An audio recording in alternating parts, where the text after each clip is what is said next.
and welcome to Real Talk. I'm Ron Strand. We're glad that you're joining us today. Today, my guest is known as Mr. Punchline, Scott Wood. He's been on all the networks. He's a very funny man, and I want you to take a look at this clip before we get started. We got a dog. Our dog bit the neighbor kid, and then the city says we have to put him to sleep, and I'm like, that's fine with me. I don't even like that kid. Here's a pillow. Tell him I said night-nights. Billy. Now, I ran over the neighbor's cat last week. I feel horrible. It took me 3 tries. 3 tries. They're quick. Those hairless ones stick to the tire, but you know, they're good.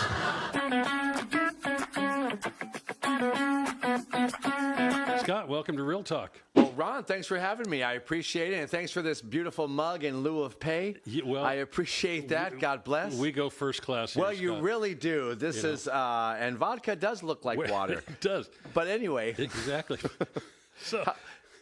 So, Mr. Punchline. Yes, sir. How did you get that moniker? I just came up with it one day while walking down the street, and I saw a big billboard, and it said, Mr. Punchline, so I stole it. By the way, I have a guitar here, no strings attached, if anyone wants to buy one. Yeah. I've been doing comedy for a long time. When Ron, did you start? I started right out of the womb. Yeah. I'm like, take my mom, please, and... in the early 80s. In the early 80s, and I started going to all the comedy clubs. It went full-time in 89, and I've never looked back. Amazing. And in the early 90s, around 91 or 92, because I'm a one-liner, quick jokes and all that, Mr. Punchline was like a great little moniker. Sure. And so it's been since the early 90s. Well, you've been compared to Rodney Dangerfield. Yeah, tell you, relax, take it easy. Well, I mean, your delivery in the one-liner stuff is just so Dangerfield-esque. Well, I appreciate that. Well, thank you. Yeah. And when does the jacket have to be back to the mannequin? It has to be back at 5 o'clock today, so we've got to wrap this Thanks quick, for dressing up. There was a big sale at Kohl's, ladies and gentlemen.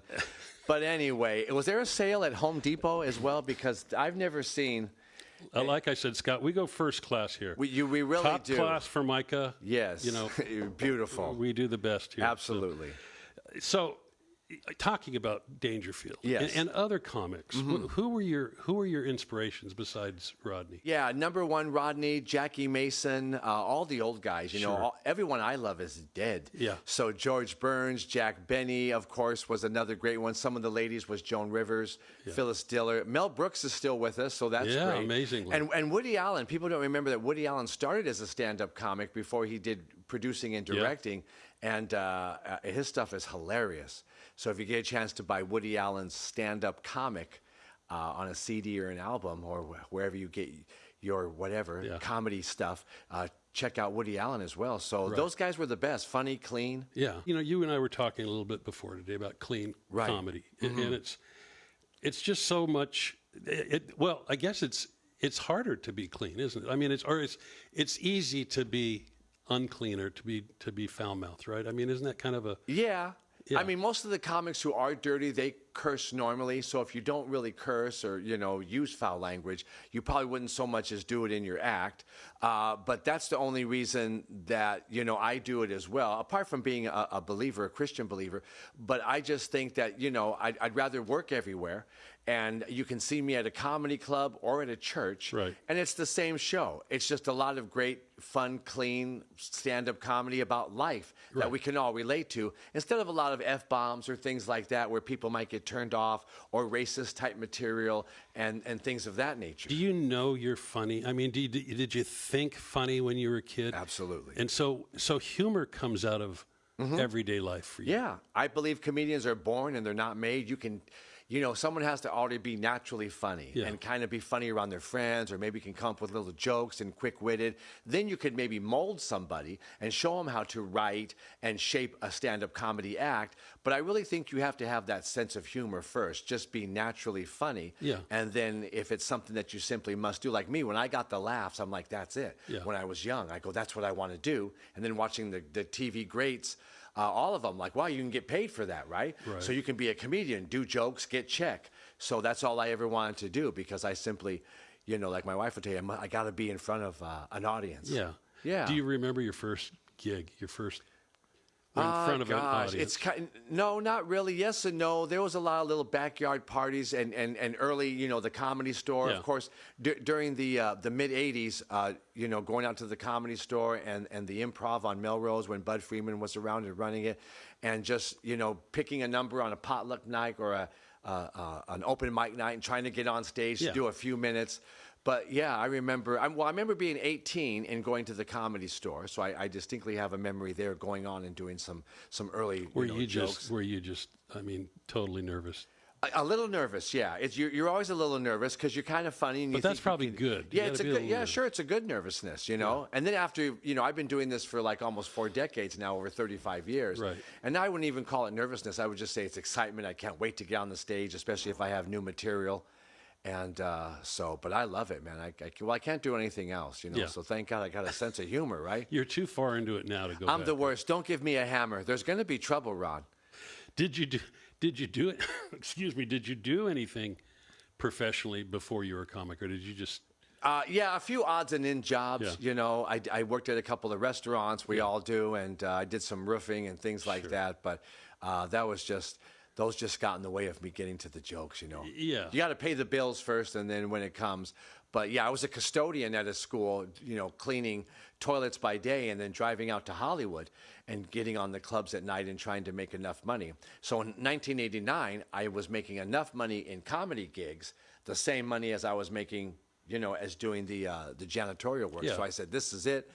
I'm quitting. I'm putting in my 2 weeks notice.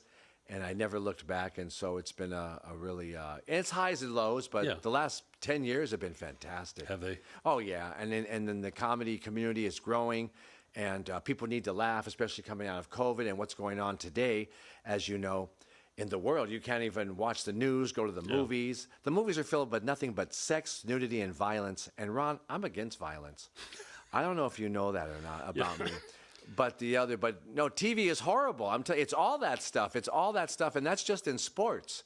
Am I right, Ron? Again, no strings attached from my home audience. All 3 of them are watching today? All 3 of them. Yes, there you go. A lot of comics, they turn it on for the camera or for the audience. Yes. Right? What do you like away from the limelight? Are you at home? Are you funny at home? I'm funny at home. Are you? Yeah, but enough about the bedroom. Ron, listen. My wife says you can laugh in the bedroom, just don't point. And I don't know what that means. We had a little fight today before the show. Did you? Yeah. I mean, I called it a little fight. They worded it differently on the police report. But I'm sure you've had one of those with Mrs. Strand. Oh, sure. How long married? It's 43 years this month. Whoa, yeah. you are. Next week, actually. So you're broke. I'm broke. Is what you're trying to tell me. Exactly. Just blink if you need money. Exactly. My wife spends money like water. I mean, our towels are name brand, Ron. Sheraton, Ramada. We only steal from the best. But anyway, back to you, Ron, and your Sharpie. So going back to home, you are married to an African-American woman. And the only reason I bring that up is because you use that element in your Yes, routines. I do. Why would you bring that up? No, I'm just kidding. Yes, of course I do. Yeah. I love everyone I do, all audiences, black, Hispanic, white, all mixed. And yes, my wife is African-American, which means I'm black-owned.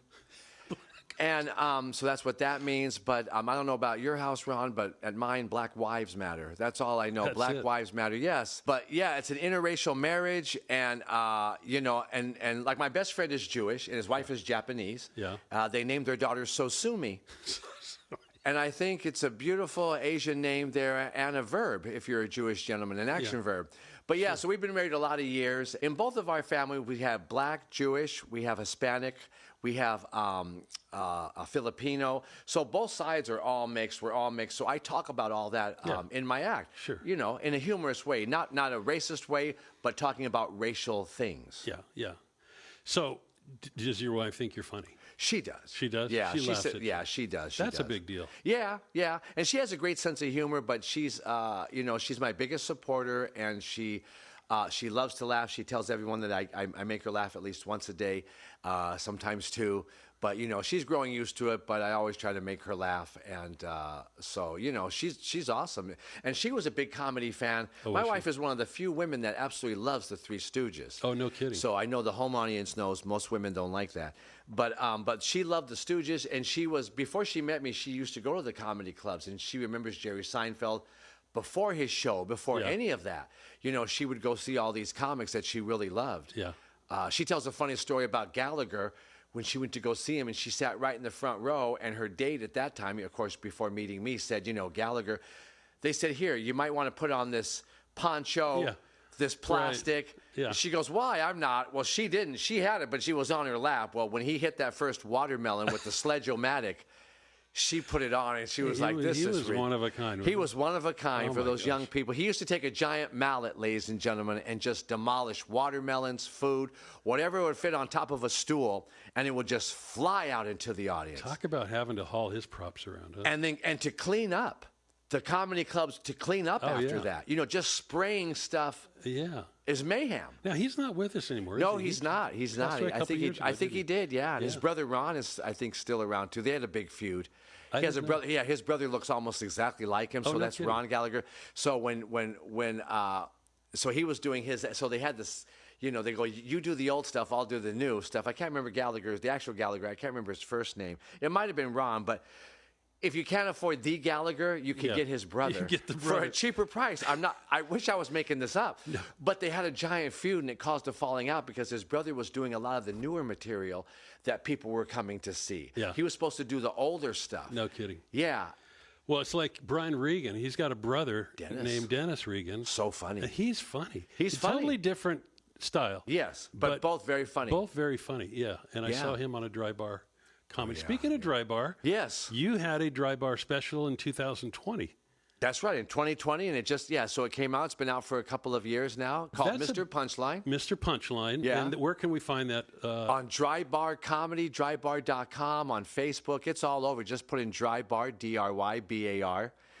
Comedy. And that's a big deal, isn't it, to get a dry bar special? Well, it's the #1 name in clean comedy, and they're great audiences, and it gets your name out there, and it's great to be associated with Dry Bar. So tell me about Dry Bar. It's in Provo, right? Provo, Utah. It's a Mormon-owned deal. Mormon-owned, sister wives as far as the eye could see.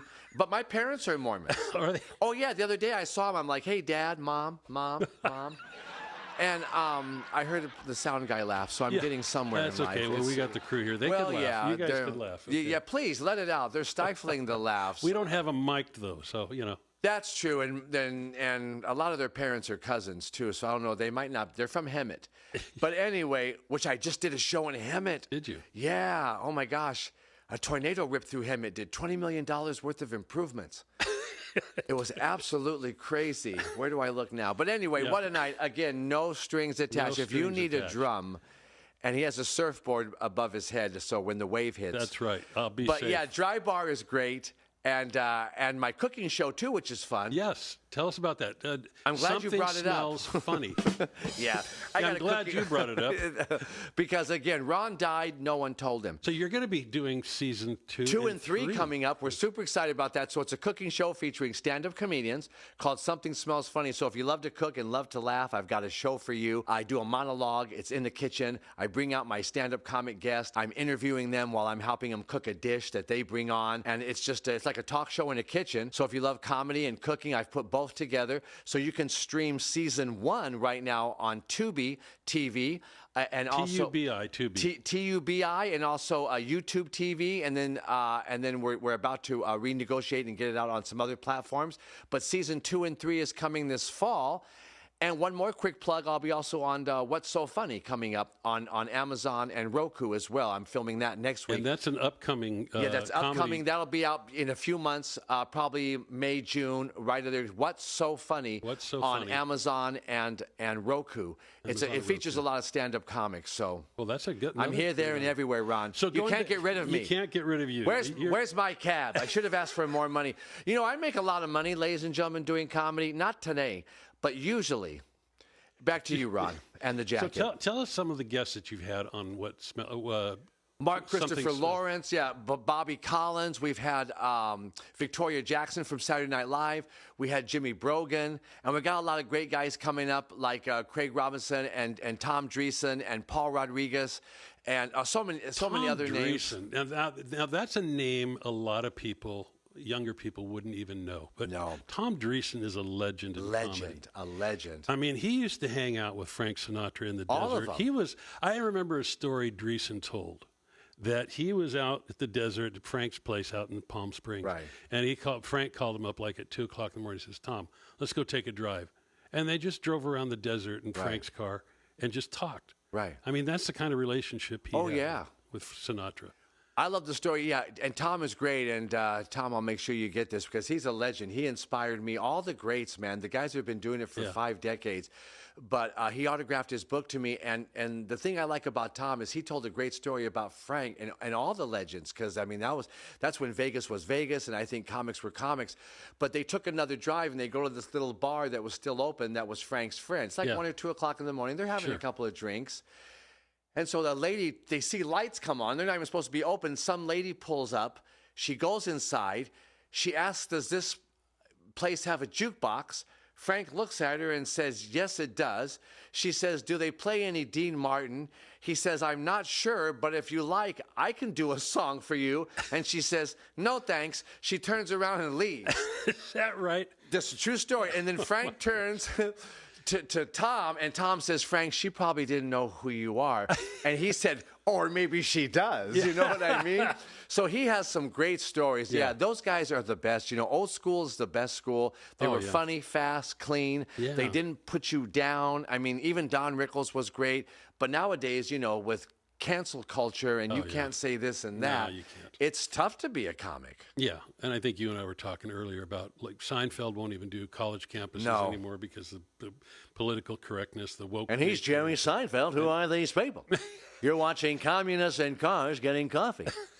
Yeah, I mean, it's too crazy out there. It's too crazy with the cancel culture, and you can't even say this or joke. And I mean, yeah, it's ridiculous. It is ridiculous. So. You just gave us a little Seinfeld impression. Let's explore some of your other impressions that you do. Well, you know who's here? The current president of the United States. Oh, no kidding. Oh, yeah. Please welcome Joe Biden. Joe. Okay. Come on, man. Hey, America, hold on. Look like an old lizard.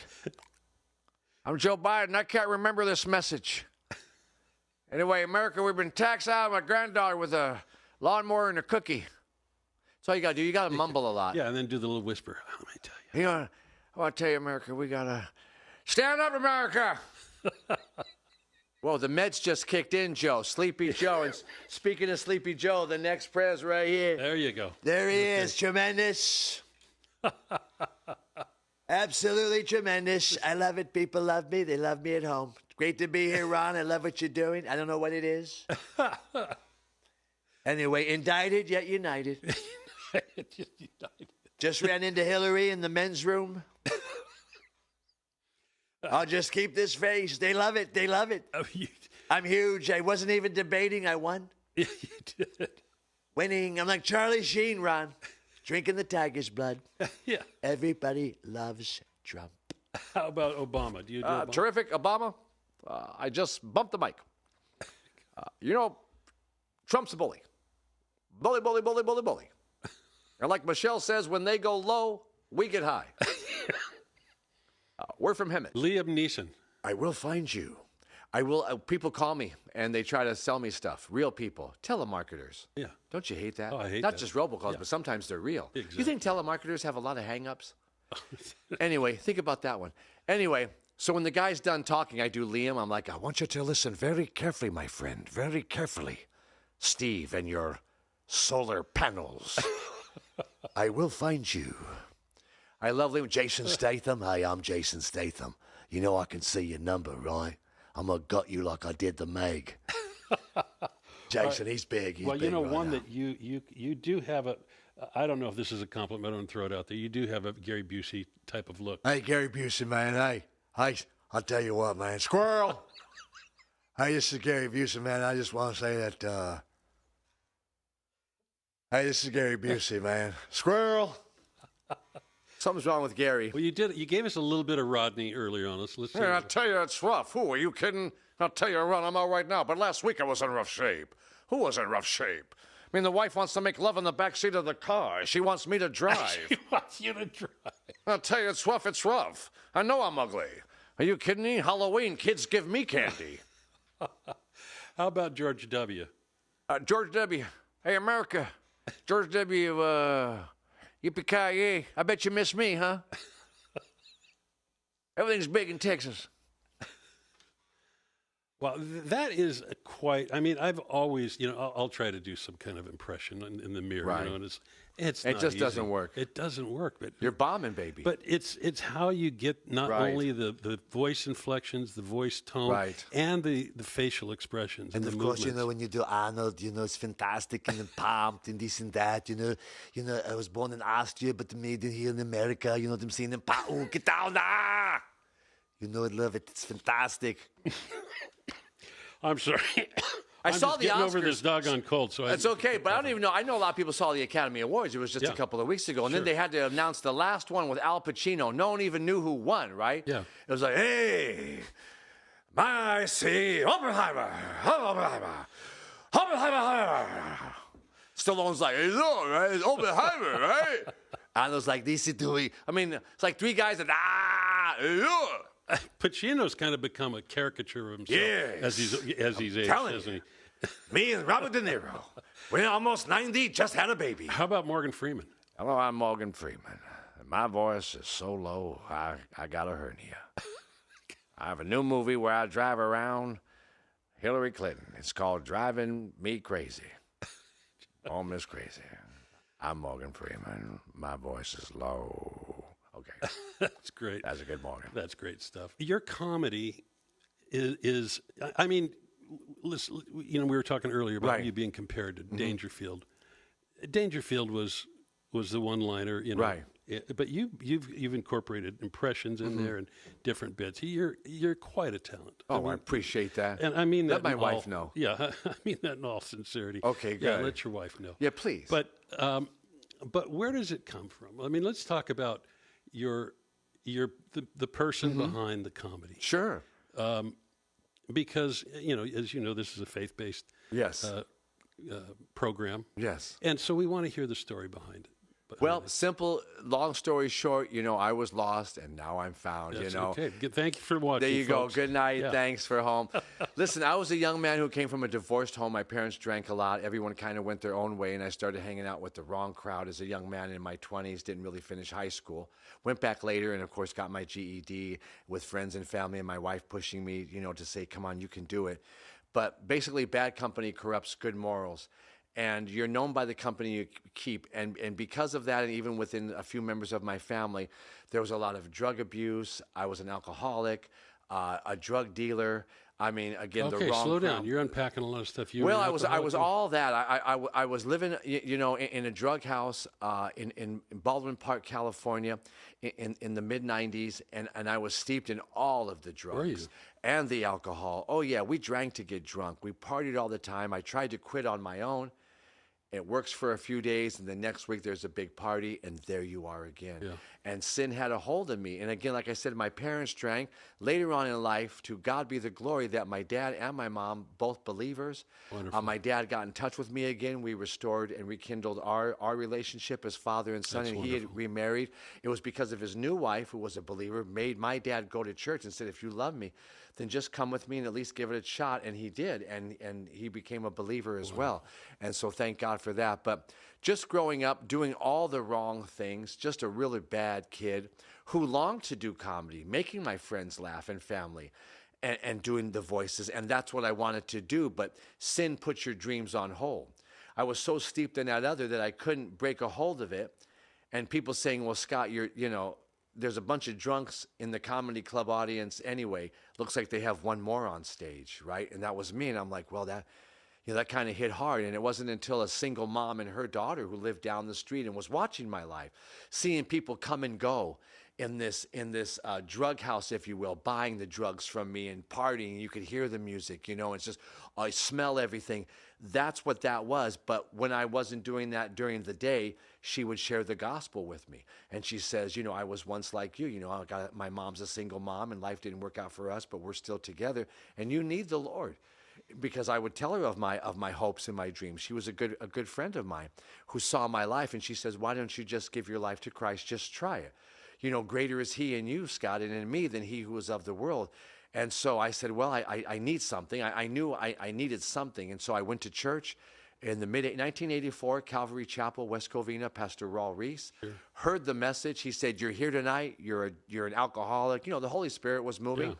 You know, no one told him. He just said, "You're here tonight. You're steeped in drugs. You're steeped in alcoholism, and you can't get out. And you need it. You need a way out. And you need to stand up tonight and say no to that and make a stand." And so I did. I said, "This man is talking about me." My heart was racing, and so I said, "This is it. This is what I need." So I said the sinner's prayer, and God instantly changed me, Ron. Some people need the AA or the Friends of Bill W., and I understand that. But God took all the desires of drugs and alcoholism. Like I said, I drank to get drunk. I wanted to get drunk and party and shove stuff up my nose. And we're talking pills and PCP and acid. We're talking all the major stuff. The whole thing. Yeah, the whole thing. The whole thing. And I didn't even really care, you know, or maybe I did. I'm not sure. But I know that I needed something better, you know. And that was Christ. For me, that was Christ. Really, for everybody.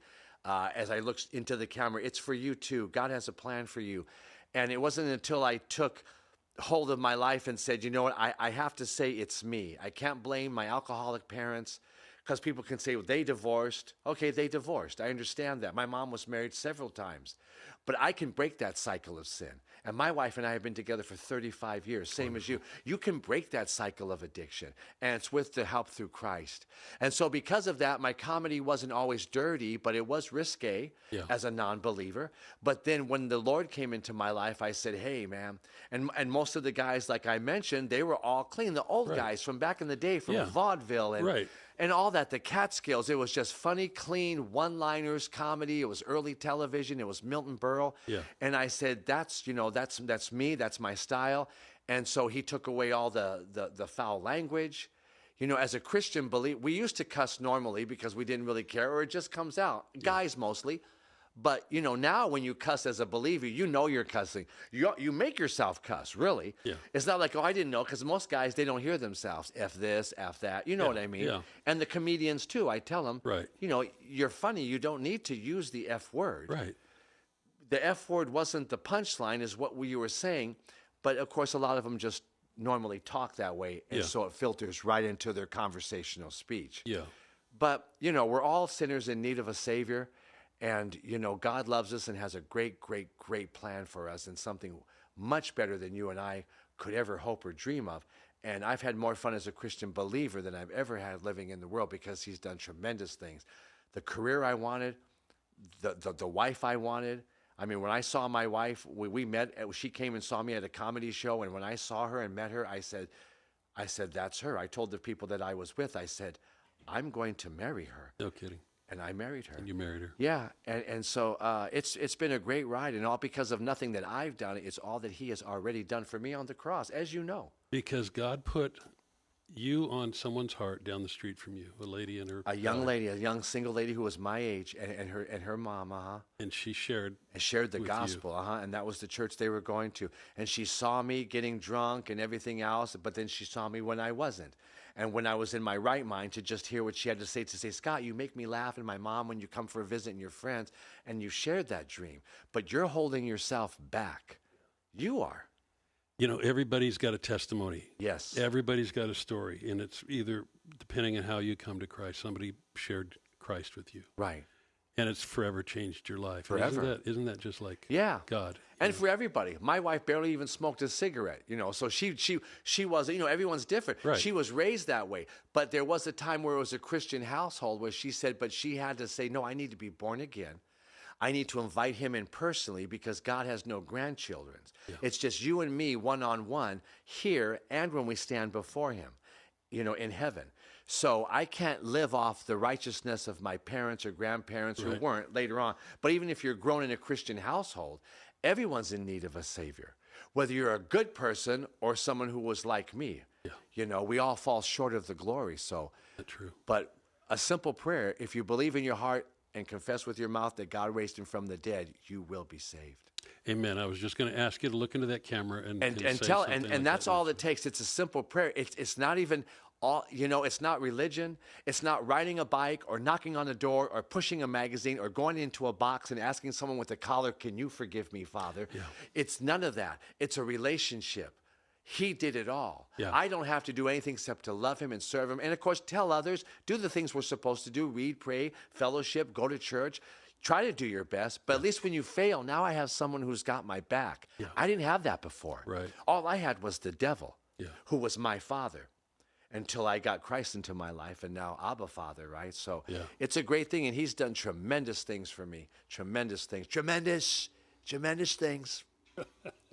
Tremendous, I love it. I don't know her. Scott, I love the story. I love the journey. Yes. And because it's so unique, and I always love interviewing comedians because there's something different about comedians. There's something that's tweaked there. You know what I'm talking about. And we're weird. We look at life differently at a slant. But the journey of faith, the testimony it's a special story. Oh yeah. And I appreciate you sharing that with the audience today. Yeah. And it's been a pleasure talking to you. Well, Ron, I wish I could say the same, but I'm just kidding, Ron. I love you. Again, I know this jacket has to get back. Yeah. So I appreciate that. And seriously, from the heart of my bottom, I do want to say this. No, I mean this, Ron. Out of all the different podcasts I've done, yours has been one of them. It's been one of them. It has been one of them. And again, what you've done. What are we up to on the tote board for this? Do we know? I feel like Jerry Lewis in here.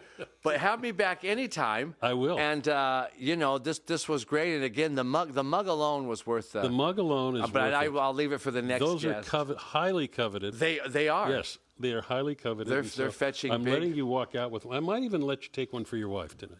Really? Well, you have matching ones. She's been praying. That's been keeping her up night. She Has goes, it? man, yeah, she tosses and turns. I'm going, what's wrong? And she goes, if I only had an upper room coffee mug, I could sleep. Well, then we got to I think, I'm telling you, so this is great. And next week, I'm also doing an animal rights barbecue. So I don't know if you guys can attend that. Who knows what we're going to eat, Ron? Yeah. What's on the menu?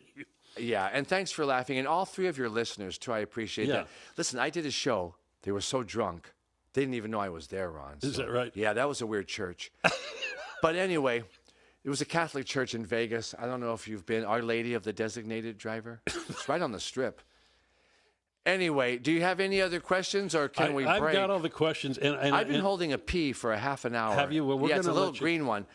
I pulled it out of the can. Well, Scott, again, thanks for coming here. Folks, thanks for watching Real Talk. We'll see you next time. God bless you. Where do I look? Yeah, look over there. Again, what are we up to?